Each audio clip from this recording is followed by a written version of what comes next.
What does it take to be a successful entrepreneur? A dangerous amount of coffee and a ton of grit.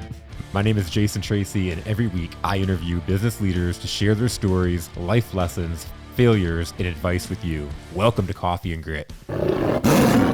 What is up to all the difference makers out there? Another phenomenal week. I'm in the midst. This is episode 1. You won't realize it because it'll be stretched across a period of time, but this is episode 1 of a 3-banger that I'm recording today because at the end of this week, I am going on a vacation and I am so pumped. This has been 5 years, my entrepreneurial journey, and this is going to be the longest vacation that we've taken in that time. So my mind is a little on vacation mode now.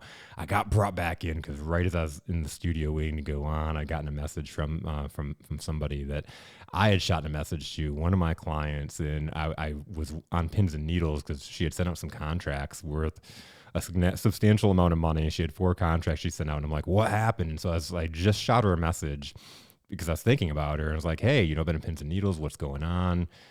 She was like, you know what? I haven't gotten any answer back. Just as I was coming in, she said, thank you so much for messaging me. It made me message them and got 3 contracts signed. So landed a substantial amount of money. It was super awesome. And it's just a reminder. Here's my public service announcement. When you think of someone, when you think of, oh, I should send somebody a message. Oh, I was working with somebody on Friday, and one of my clients, salespeople, and she was really down. And I started off her morning today with a text message talking about the mind is a horrible servant, an excellent servant, but a terrible master. And she was like, thank you so much. I needed that at this exact moment. When I sat and thought about, should I message this person this? Are they going to receive it? You know what I mean? Like, you don't know if someone's going to why'd they message me that's corny or whatever. And you kind of get in your head, like, I'm not going to, I won't message Catherine. Like, maybe she'll think I'm trying to sell her something if I message her just because I'm thinking about her. And it's like, instead of being in your head, and just send somebody a message when you're thinking about them. Because every single time I get oh my God, I was just thinking about you, or, oh my God, it's so awesome to hear from you, or thank you for thinking about me. It's always awesome, and it always ends up in something positive. In this case, 2 times today, it's ended up in impacting somebody else's day. So super incredible. Speaking of impacting somebody's day, I've got Michael Berry from Elevate Chiropractic in the studio today, and I'm super pumped because he spends all day impacting people's day, like quite literally, right? Oh yeah. So Michael, man, welcome to the studio. It's been a long time coming. I'm super excited to have you in. Yeah, I'm super excited to be here with you today and talk to you guys about, I don't know, whatever. Yeah. Whatever you decide to ask me today.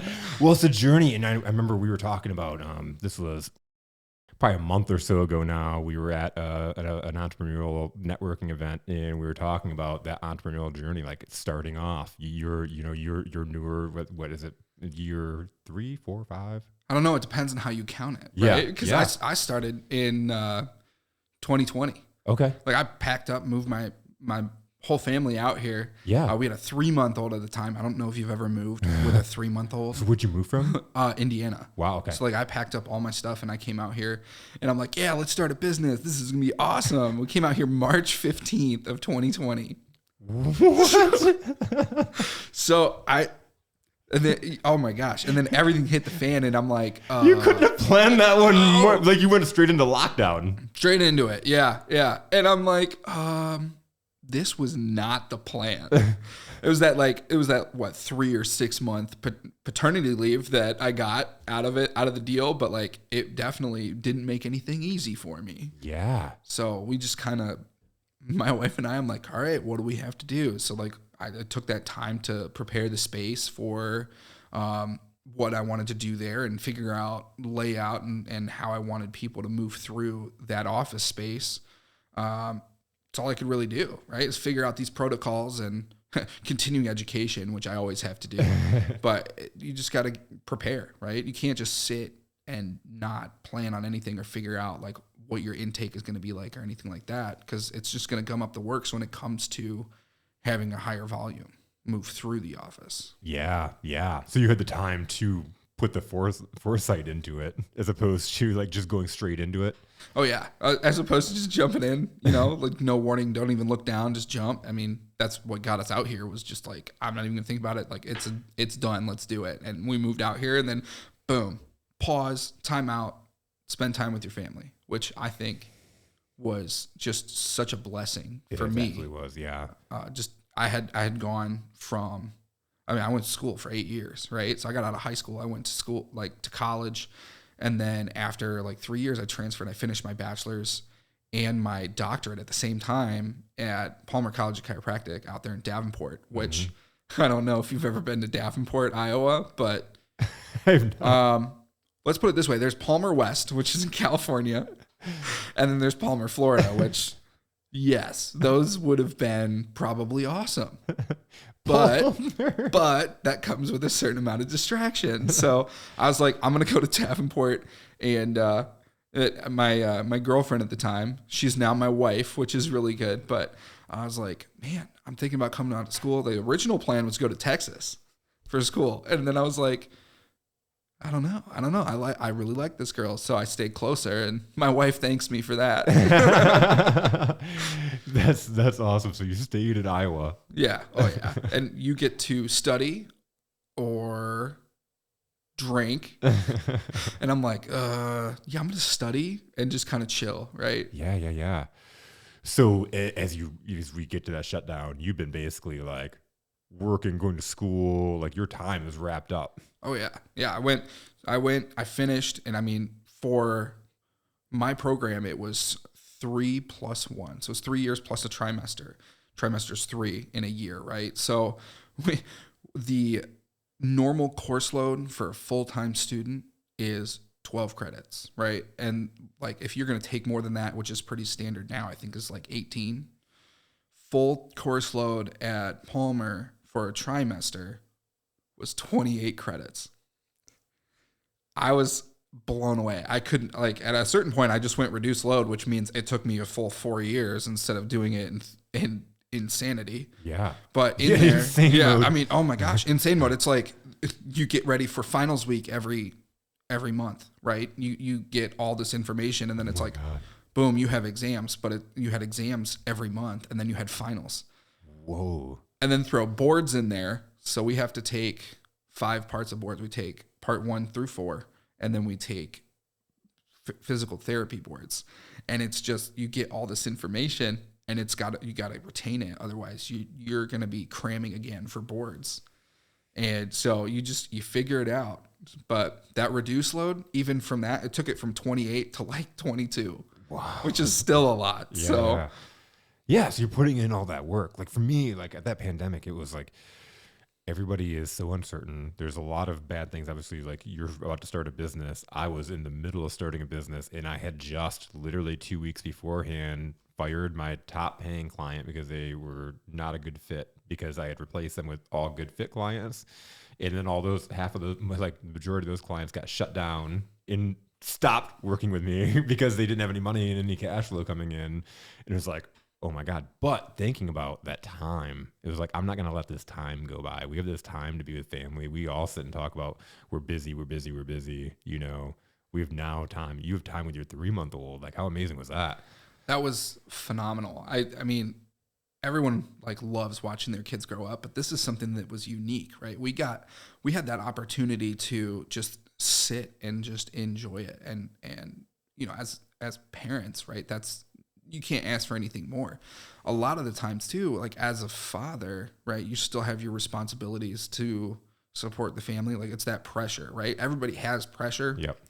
So when you're coming out and you're trying to provide for them, you do it, and you have to not think about the fact that you can't be there all the time and like the things that you miss, right? Yeah. So being able to take that time and like take a step back and be like, wow, I get to spend this time with my kid. This is unique. This is not something that's normal.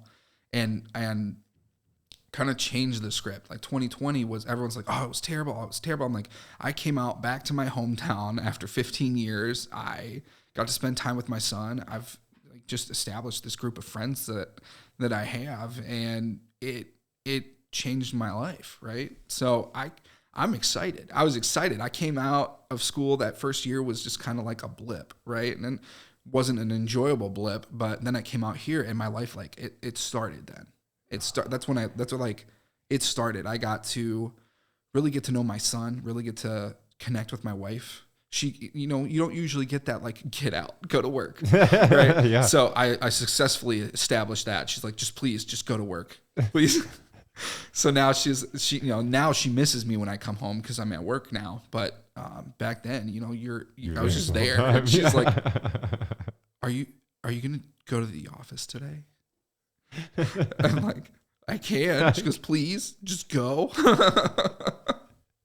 But those are the days when, like, Kroger, that's like going on vacation. I'm like, I'll go to Kroger. Like, Right. Can I come out of the house? Like, I'll go out of the house. What I didn't think of is that she doesn't know where anything is. And how do you learn that? By going to the grocery store, right? Oh, yeah. Well, she couldn't go. And it was one person per household that could go. So she's not going with the kid, right? Yeah. So I'd be like, oh, yeah, like over here off Grand River. And she's like, where's Grand River? And I'm sitting there, I'm like, it's like you go out the sub and turn left. And she's like, and then what? And I'm like, it's really easy to get there because we were over by Brighton Manor. And I'm like, you just turn left and you'll get to Grand River. And she's like, what's Grand River? You can't miss it, I swear. Right. So our son would not nap. And we knew, like, we were like, we have to drive around to get him to go to sleep. So we would. And we had this whole plan. If we get pulled over, we're going to be like, you see that kid right there? This is the first time he slept all day. And, like, we need him to nap. Otherwise, you're getting a different phone call from us because my wife is going to off me. She's like, you did this to me. Suffer the consequences. Do you want me to be out or do you want a domestic violence case? It gets to that point, right? She had 3 kids, right? The dog, me, and our son. So she's very patient. That's awesome. So when did you start? When did you actually get in the office, open the doors, and get business rolling? Yeah, so like the recognized grand opening was like June 30th of 2020. Okay. And I mean, you have your family at that point coming to support you and try to help you along, give you that that boost. Yeah. So I saw my family for a little bit and they were really super supportive. I can't be more blessed than that they would come out of their way because they don't all live in Brighton. So it was a drive. So awesome. I was super blessed by that. And I remember when I had my first patient that wasn't a family member or a friend that I had dragged in the office with me. I was super excited. I went home. I'm like, babe, I had someone come in that wasn't. That I didn't know. It was super exciting. So I was just like, yeah, let's go. Like, it's just totally different when it's someone new. Oh, right? absolutely. Yeah. So, you can imagine, right? Like, my family knew me growing up. They're like, oh my gosh, he's a doctor now. Like, okay, I guess I'll trust him. Just like little twitch after the adjustment, right? But no, it's just a different kind of thing. So, like, it's funny. I joke around with my patients. If I ever introduce them to each other, I'm like, this is one of the OGs right here. Like, they came in when we're still wearing masks and they didn't know what my face looked like. And they trusted. And they stayed. They stayed after they saw what it looked like. And I'm like, okay, good. It's not that bad. Wasn't that a weird time when you take off your mask and it's like, oh my God, that's what you look like. Right. Like, you meet people all the time, right? And then you see them in public and you have no idea that it's someone that you met before. So, oh my God, no kidding. Right. It's like, yeah. Oh my gosh, the funniest example of this, and it's hilarious. We had our second son over at St. Joe Mercy, and we go through that whole process, and then they wheel you over to your room. But I was getting my hair cut a couple months ago, and I was talking to a lady, and she's like, yeah. Like, yeah, you just had the baby. And we're like, yeah, and because I had them in there with me before. And she's like, yeah, I didn't want to tell you right then, like when they were all here. Yeah. So I thought I'd just tell you right now, like, I've met you before. And I'm like, what? Where? Right? She goes, I took you to your room after you delivered. So I've met you, your wife, and your youngest son already. And I'm like, oh yeah, like we we took our masks off. They can't, right? Yeah. So they had their mask on. So then she was like, oh yeah, I've met your whole family before. And I'm like, where? I've never seen you before in my life. And she's like, I was the one that took you to your room after your wife delivered. That's so great. You like put the mask back on. Oh yeah. I remember recognize the eyes. There Exactly. you go. I coached a whole boys basketball team, and then in the spring we did practices outside, and they came without masks on, and I was like, oh my God, like that's what you look like? I didn't even a bottom of your face changes the complete look of people. Oh yeah, because you can see a jawline now, right? Yeah. So yeah, it was just one of those things. It's, you know, we can look back and laugh on it now, but it's like we don't know what's going on, right? Yeah. We're just trying to figure it out, and these are new people coming into your life, coming into your office. Oh yeah, and they have no idea they can't tell if I'm smiling, right? I smile and I smile with my eyes, like you can see it. I'm just like closed. They're like, oh, what's going on there? It's like, it's just my face. I'm sorry. My cheeks push up and my eyes close, and it's like, I'm just happy. Okay. I'm just a happy guy. So how did that one person just come along and find you, that first person?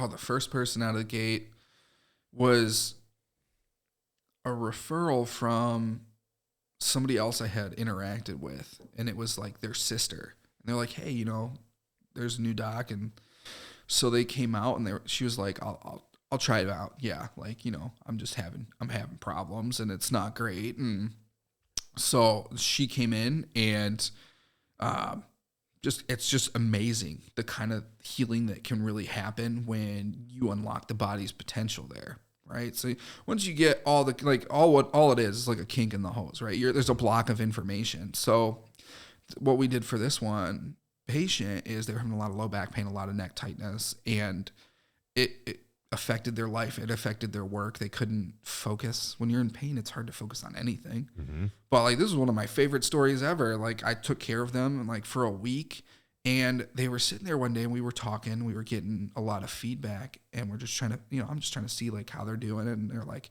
yeah, I don't think I told you this, but I've been suffering with urinary incontinence for years. I'm like, how long? She goes, I don't know. How old's my son? Right? 12 years. Wow. And like through the course of care, this isn't even something that she told me about. It went away. It changed her life. Holy shit. So I'm like, oh, well, I didn't know that. We weren't focusing on that specifically, but it's something. Well, most people aren't going to come and tell you, by the way, I also have incontinence. Like, no, right. You know, that's not something that like people feel comfortable just saying. Right. Which is funny because I'm a portal of entry doctor, right? Yeah. So, yeah. But yeah, it's not something that people really like offer up. They're like, oh yeah, you know, like maybe as an afterthought, oh yeah, this is going on. Or it's like, I don't think that it's going to help with that, but then it does. So that was like my favorite like success story right there. Like, it's an OG patient, right? Been with me since 2020. And after that, right, you got to get the wife first, right? Because then the wife is like, everybody has to go there, right? So then the husband comes in, and it's like, the husband took some doing. And then he's like so excited to come in now. He's like, I had headaches for like, he was working, he works really hard, and he had headaches and stuff. And he's just like, man, this sucks. And his wife's like, I don't want to hear it anymore. Just go see Dr. Barry and he'll take care of it. So yeah, he hasn't had a headache in a while now, which is nice. But yeah, like that whole family was like, they're like the OGs. They're the first patients that weren't family or friends that I dragged in there, you know? Yeah. This is so cool because like, I can see how much joy you get out of like taking care of people, you know, and watching that, like how much you've impacted. How much, like, how cool it is for that she was your first customer, like they just walked in, she's the OG, and then like you've impacted her whole entire family. Oh yeah. And that it's like generational. Yeah. Like, cause you know, their son down the line might have kids, right? And then he's going to be like, I went to a chiropractor. Like, I don't know if you have a story like that where you've been to a chiropractor because your parents went to a chiropractor, right? Like some people, like a lot of people have that. They're like, oh yeah, like my mom used to go and now I'm here. And you know, it's like, it really does change, and they don't expect it, right? They get used to it. I have a headache in the morning, every morning. Yes. It's not normal. It's not. So it's like, hey, like you just got to flip the script, right? Like a headache every morning, it's not normal, but you've accepted it. because you've been dealing with it for so long. Yeah. That was the question I was going to ask you, is how many people come in that just, they deal with pain. They just think it's normal. Like, I have these things that are going on. It's just like we talk about the incontinence, it's just something that, and you don't think that going to a chiropractor is going to fix that. It's actually really funny that you say that, because I just had a new patient come in, and I'm not even kidding you. I took this guy in the middle of an office and I laid him down on the floor, and I'm like, look, but before that, we're talking about how he like has a lot of headaches. He's one of those that's like headache every morning, kind of accepted it. Like, oh, I just kind of keep track of like what I'm doing, so that if I'm doing too much activity, I know that I can expect this. I'm like, well, that sucks. Okay. Yeah. I'm like, well, how do you feel right now? Well, he's like, yeah, I'm probably going to have a headache tonight. I said, no, you're not. And he goes, I'm like, what do you mean? I said, you got 10 minutes? He goes, sure. So I made him lay down on the floor of this office, and I did trigger point on his neck. And trigger point is essentially you're finding this bundle of muscle that's in spasm that puts tension in your neck and pulls on your skull, right? Because the skull is all soft tissue. You can move this around. But when the muscles here get tight, they're pulling on that, and they yank this back, and you get a headache right here. Oh. So he's been dealing with that. So I just laid him down on the floor in the middle of this office building, and I just did that. And I said, okay. I said, how's your headache? And he's like, it's gone. And it just changed. He's like, wow, that's insane. He goes, I've never experienced that before. And then he came into the office to see me, and he's like, I can't believe the progress that we've made. And it's exciting. That's like, I love doing that for people, because it changes the game, right? It's like a life hack on life. You know what I mean? Yeah. What's your story? How'd you get into this? So it's really funny, because when you talk to more and more chiropractors, it's a lot of the time from personal injury. So I was a football player and a swimmer, and I'm not fast, but I was doing a punt return, and I don't want to tell you how far I made it, but it was 3 yards, and I got tackled because like one of my teammates touched it. I was an outside linebacker, not fast, none of that. Oh yeah, I got tackled, everyone on my ankle, and I got a high ankle sprain. And for me, typically, I'm looking at maybe 6 weeks on crutches or whatever for a sprain until you can start putting weight on it. Yeah. I went to my chiropractor at the time, and it was 2 weeks. I was in a walking boot, and I was able to actually like walk on, like put weight on it with the boot. And I mean, it wasn't pleasant to get it worked on, but it allowed me to recover a lot quicker than I was used to with my injuries. And I'm like, this is awesome. I'm like, I want to do that. I want to make that change for somebody and get them back to doing what they want to do quicker, more efficiently, and, just unlock that potential for them, because it's there, right? It's that innate intelligence. You're born with it, right? Your body knows how to heal itself. You just have to remove the confusion. And once you do that with the adjustment, then it can heal. So I was really young. It's really kind of uncommon to like figure out what your passion is and what you want to do. So I've known since that point. I was a sophomore in high school. Wow. I was like, I'm going to be a chiropractor. And it was like everything after that was geared towards, I'm going to be a chiropractor. And I was excited about it. I'm not a school person. I don't like school, but like, I was like, I need to do this so that I can do that for people. Yeah. And that falling in love with the unpleasant, you have to go do it. Exactly. Yeah. So I did it, and I get to help people now. And that's the most exciting part for me. Yeah, man. Like, you go through that stuff that you don't want to do. I'm not a school person either. It's like, but you get through that. Now you get to do what you want to do at a very young age, right? Oh yeah. And we were talking about this in that Referraltopia that we went to, right? Yep. They were talking about like the age and stuff, and how it can be like a limiting factor. I think I might have missed the overall point, but I'm sitting there and I'm like, well, I guess, but I'm used to walking in and being one of the youngest people in the room. Yeah. Especially as a business owner. Yeah. Yeah. I started my business. I was like 27, 28. So I'm 30 now, and I have my own business, and people are like, whoa. Wow. and it's like, yeah, I mean, I'm used to being the youngest one in the room, but it's exciting, right? You get to be unexpected, right? They don't expect you to be that young. It helps to have a baby face like this, because like I only have to shave like once or twice a month, right? Save a lot of money on razors that way, but like I look even younger because there's no white in here either. Yeah. So yeah. It's just one of those things. You just walk in and you're looking around. And it's like, yeah, I'm the youngest one here again. It's not every single time, but even when you don't think you are, you end up being the youngest person, and it's funny, and people don't expect it. They're like, wow, like, what made you want to do this? And I'm like, well, I want to help people.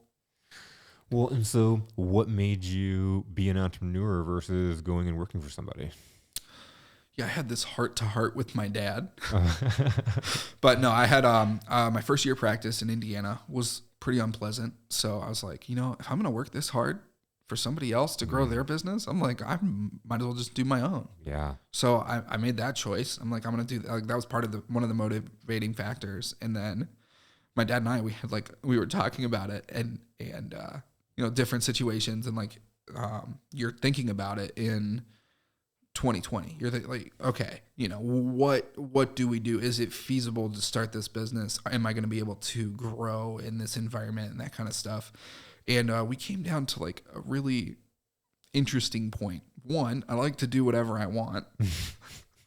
And I don't respond well to authority. So my dad was like, dude, you cannot work for somebody else, because if you don't like it, it's not happening. I'm like, well, yeah, that's true. So we were like, oh, like so joking aside, it was one of those things, like, I'm driven. I like doing it. And when I do it myself, and when it's my business, I have the opportunities to a lot and put out time to spend with my family. Yeah. Yep. And I can really do business the way that I want to. So that's hard, a hard decision to make, but it's important because it makes it different than just, put me in this box and of what you think a business should run like. And I go outside of that. There's time for my family. There's time for me, right? That I can do the things that I need to do for like my health as well. But then, like, if I want to go on vacation, I have that opportunity to do that.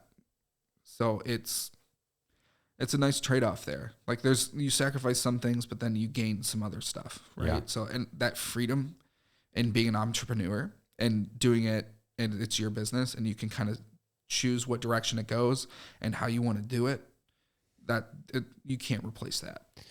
You really, really can't. And I love what you just said for entrepreneurs listening, or for people that are listening that have always had that dream to start a business and wondering if it's worth it.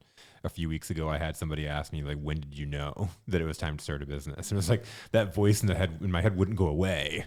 I was miserable about anything else. I knew I needed to do it, and it's like one of those things, like, it's predetermined. A few episodes ago, Kevin Sabaski, one of my guests, said it's like predetermined in your DNA to be an entrepreneur. And a lot of the stuff of what you're saying ties into that. One, having your own free spirit, having your own drive, wanting to do it your way, but also the flexibility, being able to be with your family. That's one of my favorite parts, like being able to say, I'm going to coach my son's basketball team and I need to be out of work by 5:00. So I'm not going to set any appointments after this time, right? I can control my calendar. There's a trade-off to it. Yeah. There's the part where if you don't go to work today, you don't make money. You know? There's that. That happens. Yeah. There's the part that you need to get customers to walk in the door or whatever, however, but yeah, no, that it is something that happens, right? You're like trying to figure out, like, vacations, right? You want to take a week off and you're like, oh yeah, well, this would be a cool time to do it. And it's like, no, it really wasn't. So, I mean, it's funny because, what was it? Last year, I was like, I'm going to go on this trip with my wife and some friends of mine. And I'm like, it'll be good. It'll be great. It'll be super fun. And it was. I chose the worst possible time to go on vacation.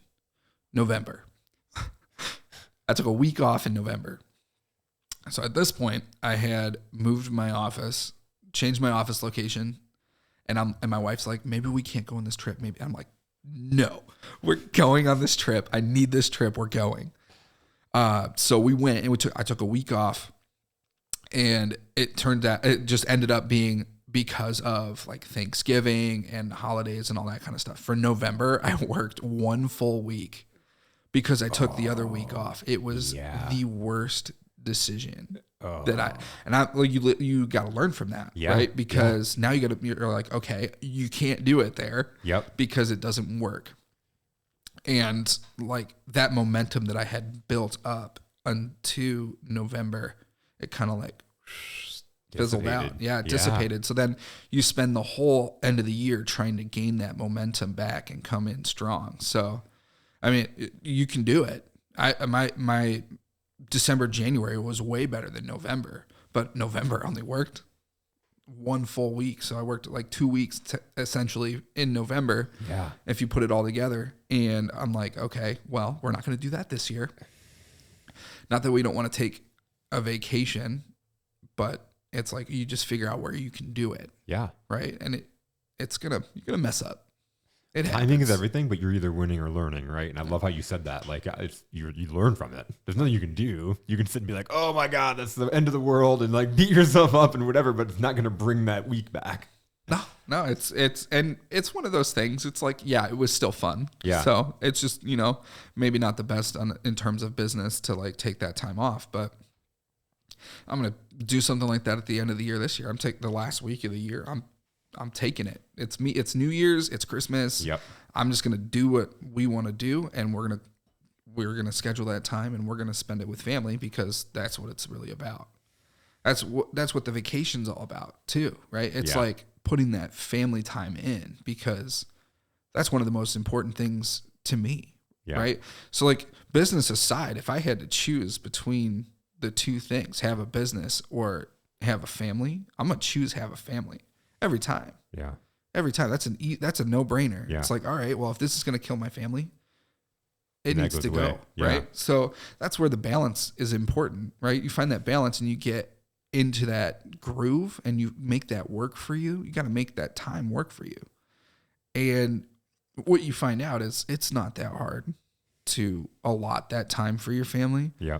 But it means a lot more to me. I don't know that, the kids, they just remember that, oh yeah, dad was around, and that's what they're going to remember. They're not going to remember, what house you live in or what pets you have or what trips you went on. It's going to be, oh, my dad was there. I got to know my dad. I knew my dad growing up, and that is irreplaceable. You can't replace that. Yeah. This is phenomenal for entrepreneurs to hear, because we can get caught up in the guilt and the shame of we need to work, right? We need to supply for our family. We need to do these things, and we do. But it's so important to also be there, because you can send your family on a vacation, but if you're buried in your phone and you're buried in your work and you're somewhere else because you're in your thoughts thinking about your business in whatever tropical island you're in, you're not there with your family. It is just a vacation. They don't remember you. Right. They remember that dad was gone. Yeah. Somewhere that work was more important. And so to be there, and just to be there, is so huge. And that's what I'm so excited about my vacation. I didn't pay for any internet. I have no phone on me for a whole entire week. No internet. It's like I have 5 priorities, and number 1 is just unfiltered time with family. Yeah. And that's awesome, because now there's no distraction, right? It's just purely family. I'm a movie buff. I watch some movies, right? Yeah. But like, have you seen the movie RV? No. So the whole premise of this guy rents an RV because he has a business trip. So he's like, oh, we're going to go on vacation, and we're going to go, and it's Robin Williams, right? Okay. So he takes, it's a comedy, right? But he's taking his family on this trip, this vacation, but he's going to a meeting, right? And it's like a career making meeting, but he has like, oh, we're going to go on vacation. Like they had it planned, a vacation planned. So he gets in there and you see him. He's hiding in the bathroom at a campsite on his BlackBerry, trying to write an email, and he drops his phone in the toilet, and it's ruined. And that was probably the best thing that ever happened for him and his family in that trip, right? Because then they really bond. Yeah. and the important stuff comes up, right? So like it was a roundabout way to get to like, family is more important. And it's like, you got to, it was a comedy and like, but you got to take the pearls of wisdom that are in there and in everything you do, right? There's going to be insights everywhere you look. You just have to be able to receive that. And putting your family first is never going to be the wrong decision.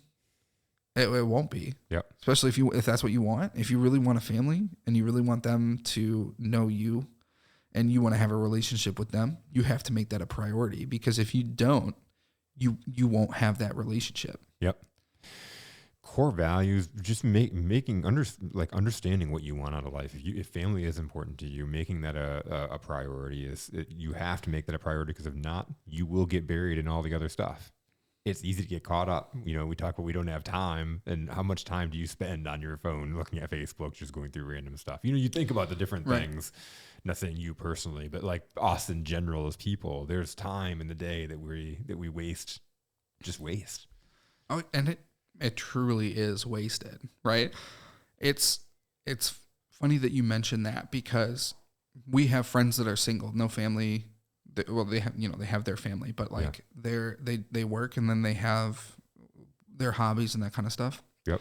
You can take a person that is single and a person with a family, and they're both busy, but the person with the family is like, I don't understand what you're busy with. Yes. Because you find things to fill the time, but there's no schedule. You don't need it. Yeah. Right. When you have kids, there's nap time. They got to eat. They got to do this. They got to do that. And like, you got to take them to this. You got to take them that. And like, you still have to go grocery shopping. So it's like, you're trying to tie all this together, and it's like, whoa. Okay. Whoa. And you're busy. Yeah. And then the other person, they sleep in or they don't. And then they're like, well, I'm going to go work out. I'm going to go grocery shopping. I got to fold the laundry, clean the house. It's so easy to just fill the time with things that need to get done. And nobody thinks about that. But if you manage your time and zero in on like what you need to be doing to effectively do that, most of that can be done early on. So an example of that, I had classes all day, right? Yeah. Because I was finishing my undergrad, so I was in class from like 7:30 until 9:30, right? Yep. So it's like, well, where do you find time to study or whatever? So I would study. I would get up, especially during exam weeks and that kind of stuff. I'd be up at 4:30, and I would go to a coffee shop that was about a half hour away from campus, maybe 20 minutes. But no one's driving that far. They're all studying at the library. Yeah. The difference is it's 5:15 in the morning. Nobody's talking to you. The people that are coming into that coffee shop at 5:15 in the morning are coming to get coffee and go to work.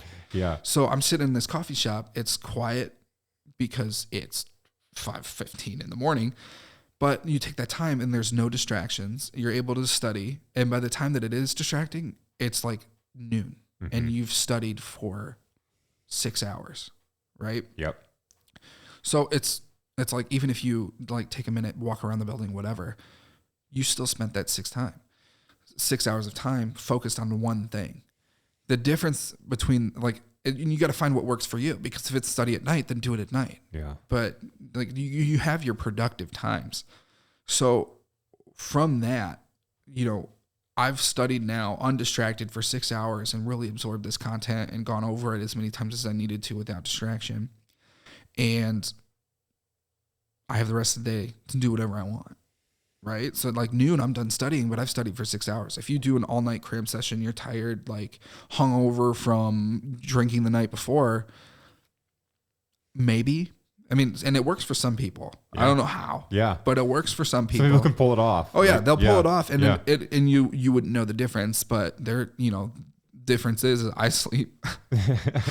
Like I don't require much sleep, but I sleep. Yeah. And those people that are pulling like all-nighters studying, they go in 6, 7, 8 o'clock. They study all night, but they're with friends or they're at school and people are talking to them because there's all the other people that are studying like that. Yep. So social butterfly, I had to remove myself from this situation. And I tried studying at school before. It didn't work for me because I'll talk to anyone that walks by. I'm like, I don't want to study. I'm like, oh, hey, Jack, come over here. Like, I'll talk to you, like, whatever. And then you're making a lot of friends, but no studying is going on. Exactly. Like, it's like, it's done, right? And it's like, oh, wait, we got to go take this test now. It's like, whoops, what did I study? Nothing. So because I talk to everyone wants to talk to you, right? So then they see you and they're like, oh, hey, da, da, da. And there's like, okay, there's the library and that kind of stuff, but everyone will talk to you there too. Yeah. So yeah. It's just managing it. So I found the way that works best for me to manage my time. And what I took from that is if you focus on one thing or one task and finish it immediately, as fast, like efficiently as possible, but still doing a good job, there's so much more time that opens up in your day. Because now, like, if you just zero in, phone aside, you're not watching, you don't have something going on in the background, or, you know, just the music or whatever helps you, just kind of like the background noise. Yep. And then you just do it and you get it done quickly and efficiently, then you have so much more time. Yeah. Right. And then you can do what you really want to do. Yeah. Yeah. I go to the gym in the morning because, like, I get it out of the way. And then by the end of the day, I forget that I even went. You know, versus if I wait for it until the end of the day, it's easy to make the excuses at the end of the day. Oh, I've had a hard day. Oh, it's snowing outside. I don't feel like going back outside. You know, there's so many different excuses you can make. It's a little bit more physical taxing going in, thinking about it, putting it off versus getting out of the way. And now I can do whatever I want. Exactly. And it's funny, we have that same conversation in my house. My wife wants to work out in the morning because there's no kids. And because I'm at work, she can't leave the kids at home. Yeah. So I'm like, okay, you go work out in the morning. I'll work out on my lunch break. Yeah. Right. So she doesn't want to get up early in the morning. Right. And I don't like working out at lunch, but you do it because now you take that time. And it's like, for me, it's built into my day, right? I need to have that because it's a physical job that I have. And you just need to like get a reset at lunchtime. So working out is great. I go out and I work out and I always go too hard because it's fun that way. And you walk in, you're like jelly coming back into the office, but now you're just revamped. There's like a different kind of energy that comes from letting things go or just putting yourself into that, like even the workout, right? But again, like once you do it, it's you're more likely to do it in the morning or before the end of the day. But as soon as the end of the day hits, as soon as those kids are in bed, it's like a switch. It's like, okay, I'm exhausted now. I'm not going to go work out. Yeah. And, and you have to know that for yourself if you're going to do it or not. There's some people, they love working out at night.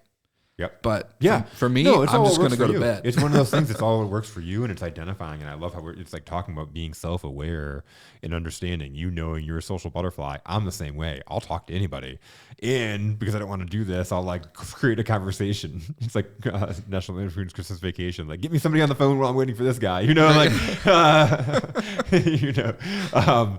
So like removing yourself from people, like setting yourself up to succeed versus sitting yourself in an environment where you know you're going to go talk to people. Yeah. Yeah. So what I did, and the way that I compensated for that, is I did a job where I have to talk to people all the time.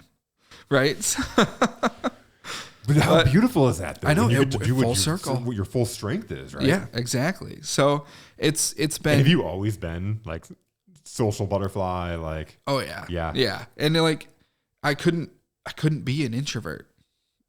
One, I'm not wired that way. Yeah, I'm one of those people that really does excel with, like, I build off of other people's energy, right? So like, put me in a room and I'm ready to go. I'm excited. I'm ready to like talk to everyone. Just kind of, you go in, you take a lay of the land, and strategically go from one conversation to the next. Yeah. But I moved around a lot as a kid, so we went all over. And if you were an introvert, you were not going to have any friends. From like the longest we lived in one place was when we originally lived in Brighton. My family and I, we were here until third grade. Okay. Fourth, fifth, and sixth grade, we lived in Europe. Wow. So then we came back and we did 2 years here. And then we moved to Indiana. And then we moved back to Michigan. And then I was in school at that point. So then I went to Allendale because I went to Grand Valley for a little while. And then I transferred to Davenport. It's like, if you weren't ready to talk to somebody or be, like interact, you're just not going to know anybody or have any friends. Yeah. So, and like, it doesn't matter how you meet them, right? There's like crazy scenarios where you run into people, like how I met my wife. Yeah. You know, it's just How'd you meet your wife? happenstance. I was at work. I worked at Qdoba, right? A good college job, right? Yeah, yeah. So I was working at Qdoba just, and she came in and I thought she was another person. I was like, hey, are you so-and-so? And she's like, no. My name's Lauren though. And yeah, I was like, oh, cool. All right. And then like, that was the first time we met. And then on the other side of the state, they have a concert. It's called Birthday Bash. Okay. And at that point, we didn't know who each other were, right, at all. And my roommate was like, hey, you want to go to this? I have an extra ticket. And I'm like, yeah, sure. You know, that's cool. So we went out there. And we're sitting around, and mind you, we have nothing. We were just going to like sit on the ground or like stand. Stupid. It's the middle of summer, right? And it was hot, all right? And so we're sitting there, and they do the intro for the radio station. It's like, oh, I'm so-and-so from wherever in Michigan, and, you know, I'm really excited, and I'm buzzing with the B, right? It was B93, right? So they're like, I'm buzzing with the B. Well, my roommate did it and he screwed up. And then from like over in left field here, you just hear in the background, oh, I did that yesterday and I screwed up too. It's totally fine. So that draws your attention. I look over and I'm like, are you Lauren? She looks at me. She goes, yeah. Oh, you're Qdoba guy. You're Qdoba guy. So, and they had stuff. So I strategically shifted over and we were like, oh yeah, you know, like that was a good like way. And so we were talking to him and just to give you, it's an idea here. It's like 90 degrees at 10 o'clock in the morning. You're sitting in this massive people.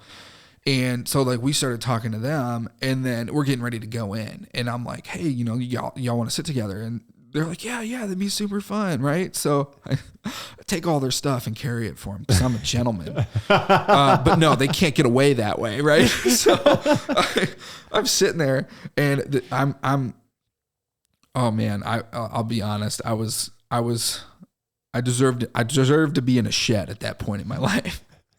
So I'm sitting there, I'm wearing combat boots with slim straight jeans and a cutoff shirt. This is back when I had my ear pierced. I'm wearing Oakleys. Like, I was that guy, right? It's just like oh my gosh. I'm like in my head watching this happen. It's awful. It's awful. But so I have that cutoff t-shirt on. It's a football shirt from high school, right? So I'm like real cool. And I'm holding their stuff. Problem is, it's 90 degrees. They have blankets to sit on and chairs. So I'm holding all this stuff. And I'm just dripping sweat all over it. And they still sat with me. But, oh my gosh, it was so funny. But that's how my wife and I, that's the first time we hung out was that day. And it was just hilarious. It just, you could not put that together again. That is insane, yeah. And then, you know, you got people, they're like, oh, you know, we met online. It's like, that's so much less creepy than how I met my wife. I'm like, dude, that's awesome. I'm like, you guys had a formal, like, this is how we met. And for me, it's just like, yeah, I thought she was someone else when I was at work. And then I ran into her at a concert. Like, I don't know. That's a pretty awesome story, man. If you think about it, like you're at this concert and all the people, like all the crowd, and you're next to this girl that you thought was the wrong person a few days before or whatever, recognize her. And then you just see the ploy of really like having stuff to be able to sit on. I couldn't have imagined it any other way. And it's like, it's a fun story to tell, but yeah, it's just, you don't expect things to work out the way that they do, but then you do it. And it's just like, you look back on it, it's like, whoa, that was a little creepy, but it worked. Right. It worked. Thank goodness. Right. Well, it's like what I said at the beginning of the conversation. Like sometimes you whether you message somebody or if something that you just say something, you know, or like you say what's on your mind. Sometimes it's not really creepy. You know, there's a line. Don't get really creepy. But like sometimes some people shouldn't say everything they're thinking. But you know, when it comes to like random acts of kindness, doing good things, like when you say and do that stuff, you have no idea where it's going to take you. It does take you to usually incredible places. Oh yeah. Yeah. Like the way that we ended up here today, Yeah. I mean, we had connected a few times over the course of different networking events and things. Yeah. What's really funny is that when I first started out, I got an email from somebody, and it was Natalie Miller. Yeah. And she was like, I want to help you out. Yeah. I want to give you these resources to use. And I'm like, I found the email the other day. I was looking through it. I'm like, oh my gosh, are you serious? She gave me 3 books to read that I read. Natalie's a financial planner. Yep. So she was trying to help me out with the determine like how to like run the business and setting goals and that kind of stuff. So give me some really great resources. In the body of the email too, she says, she gave me Jason Tracy as a resource. She's like, you need to talk to him. And then like SiriusNet, like you need to get in there and talk to people too. And then I was just laughing because like beyond like the email, right? Because like you forget about stuff. It happens. Yeah. But in finding it again, I'm like, oh my gosh, that's so crazy because so crazy. You and I met organically. Yeah. At one of the professional entrepreneur might meet up with Clark. And, Eric Meldrum, Clark Bradley and Eric Meldrum. They did that event. Yeah. Probably about a year and a half ago now. Wow, that was a year and a half ago. It's crazy how fast time flies by, I know. But yeah, and then we ran into each other there, and I was just laughing the other day because I found the email. I'm like, oh, look at that. Oh, it's Jason Tracy. Okay. What's so funny now is like you're like totally putting it all back together because I had not pieces together. I was coaching Natalie at the time, and I remember her telling me about this chiropractor she met that just opened his business on Old 23, and she was like, "I'm connecting with you with him. You should meet him, and he might want to be on the podcast." Or something. This was like a year and a half ago when I first started. Like a long time ago. This was longer than a year. This is during the pandemic. This was like This was like May, June of 2020, somewhere around there. Like it was in 2020. Yeah. So this is a long time ago. Yeah. So when you say it was like a long time in the making, right? Yeah. I mean, it really was. And you just don't realize how these things, and it just like, you were led in that direction, but like organically it came together anyways because I lost the email and I forgot. And then it all comes back together. And here it's we like are. Your wife all of a sudden being in that line. When you're meant to meet people, they will keep showing up in your life. It's like Groundhog Day, but it's not. Different days. You just keep showing up in your life. How many times did you pass your wife at a certain point and never had a conversation with her before that? I talk to my wife all the time about places we were at certain times in our life, and we've probably passed each other, even though we didn't live anywhere near each other. We probably passed each other in different environments so many different times. You know what I mean? Like, those people keep showing up. Gracie was in a ladies' lunch group with Natalie for like 2 years. Like before the pandemic, was in this group with Natalie. I didn't know who Natalie was. I didn't even know her name. Gracie would always talk about these different ladies. And one day, one of the ladies, Gracie was working at the car dealership down the street, and she was supposed to go to this lunch, and she had to sell a car and couldn't go to the lunch, but she was super hungry, and she had texted Natalie and told her, I can't come, whatever. Natalie brought her lunch, and it made Gracie's whole entire day. I heard about, Gracie had texted me, oh my God, Natalie brought me lunch. You're so awesome. And so I remembered Natalie's name. Like a week later, I'm speaking at an event in Ann Arbor, and my friend Tress had an event that she put together. And so I was the speaker for that. And meanwhile, Natalie had babysit Tress when she was a kid. Oh, wow. And so Natalie comes up to me at this event because she's there to see Tress. And she comes up to me and she's like, oh my God, are you Jason? She's like, is Gracie your wife? Telling me this whole story about how she knows Gracie. I'm like, that's so cool. She was like telling me what she does, financial planning. She's like, oh, and I'm opening up this co-working space downtown Brighton. Well, when I started my business, and when I was putting what a perfect business for me would look like, what I want to do, I'm like, I want to be downtown Brighton. I'd been all over I want to be downtown Brighton. Preferably I'd love to be in a collaborative workspace so I can meet other entrepreneurs. I'm like yourself. I'm an extrovert. I want to be around other people. I want to be around other people doing what I'm doing, something similar, that kind of thing. And so Natalie comes up to me and tells me that. I met up with her, and a few days later, she took me through the space before it was even anything in it, told me what her vision was for it, like and a couple months later, she posts on Facebook, "I'm open." First day, I walked down there and signed up and have been a member since day one.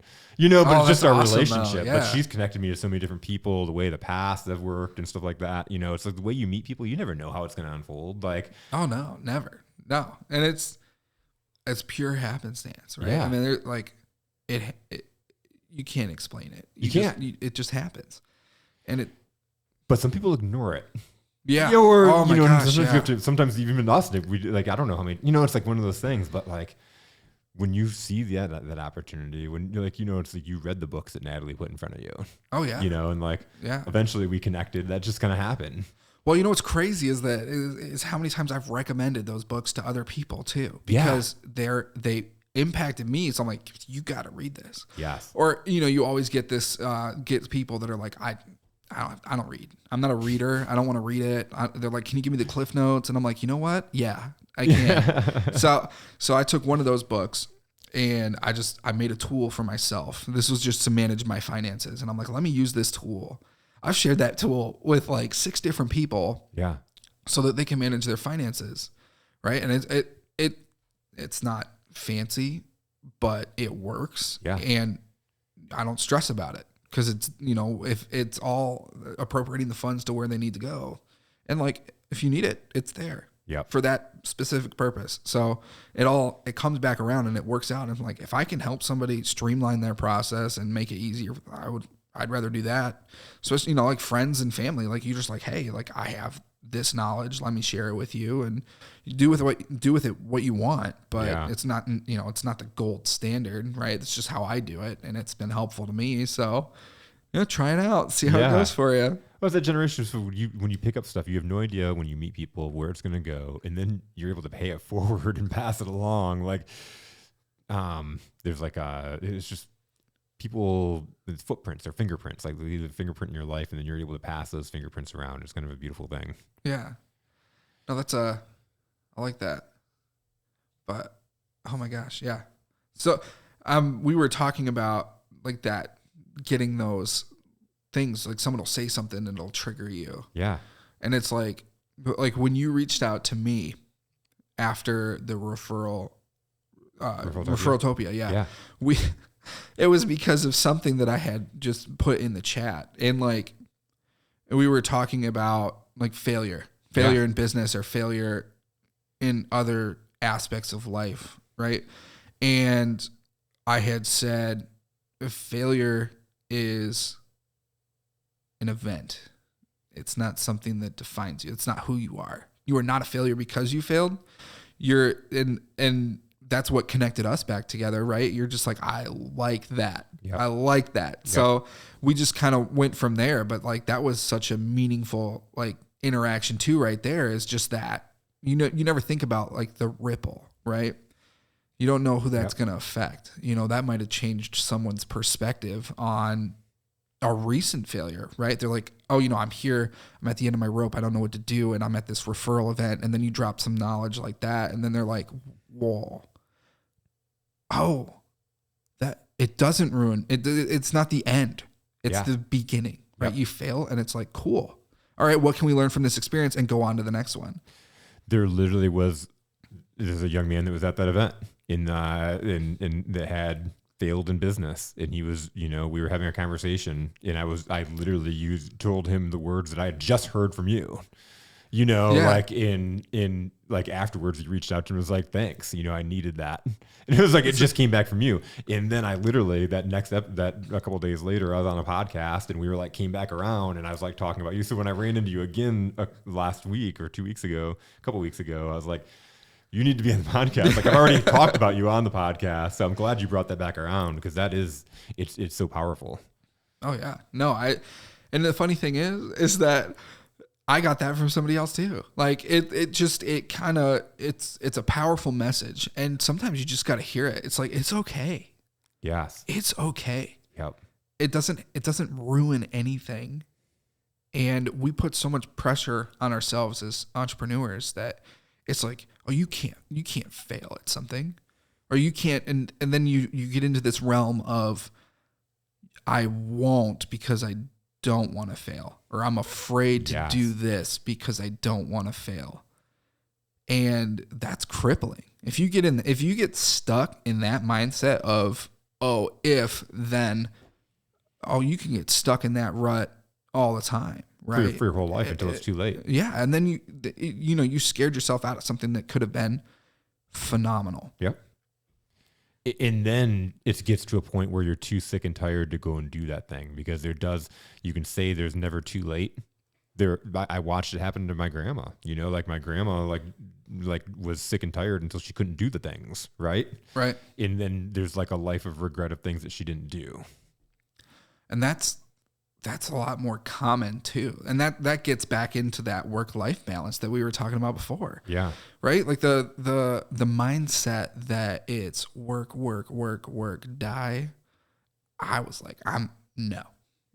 That's changed recently. It's not even something that changed a long time ago. I mean, that changed in 2020. People were like, wow, I don't have to kill myself. I don't have to work 12-hour days every day for the rest of my life in order to do the things that I want to do. It's like, oh, this is important to me, so I want to allot time for that. So I think that was that like paradigm shift, right? Everyone was like, in that rut of work, die. Yep. And then at a certain point, everyone's like, I don't want to do that. Yes. And so now everyone's trying to find that way to balance it. And I think that the most comprehensive way to explain that, right, is I want to work to live, not live to work. Yep. Yeah. So, I love that. That's probably going to be the headline. That's probably the title of the episode right there. That's awesome. Man, so incredibly powerful. Just breaking that down, because there's so many people that just pour into that and just work, and it's changing the narrative. And you talked about the beginning at some point in the episode about how 2020, so many people looked at it and said, but then there's still people that say that was a horrible time. And you're like, not for me. I found my tribe. I found my people. I found my business. I found all these beautiful things, time with your family, all these things. In 2020, I think, and I said this at the beginning, is like, we are going to find so much beauty in this. There's so much beauty in this. And just that alone, people decided that I don't want to go back and spend my time in this miserable job anymore. Life is so short and so precious. Why am I doing this? And we see the job shortage. And for the longest time, people were thinking, like these people that were running corporate America were thinking that people were living off of unemployment. No, they were finding side gigs and side hustles, and they were going and like scaling down their life and figuring out how to live the way they wanted to live. And they're seeking out their passions. And there's so much beauty going on. And I'm seeing it because I'm coaching a lot of people that were like, oh my gosh, should I start a business? And what better time to start a business than 2020? It sounds crazy. It's kind of a joke when you say it, but It really was a great starting point to start a business.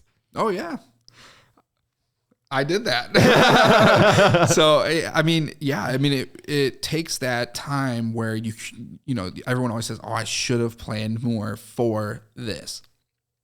That is not an excuse for me, because I was out here March 15th, and it's like, all right, we have to figure this out, figure out the beast, and go from there. So you set up that planning period, you had it. Yep. Right. So you were able to do that. And then when you execute, it works out so much better, because now you've planned for different situations and you're ready to implement the strategy. Man, Michael, this has been a phenomenal conversation. I could sit and talk for another hour, but I know I have another guest waiting in the lobby, man. Did we go over? I haven't looked at the clock since we started. No, so I just have to glance over. Man, this has been so much incredible stuff for entrepreneurs, for people listening and thinking, should I start my business? Like, take a listen to this episode, or, hopefully you listen to this episode. There's so many gold nuggets out of here. My friend, you are the one. Hey, thanks for having me.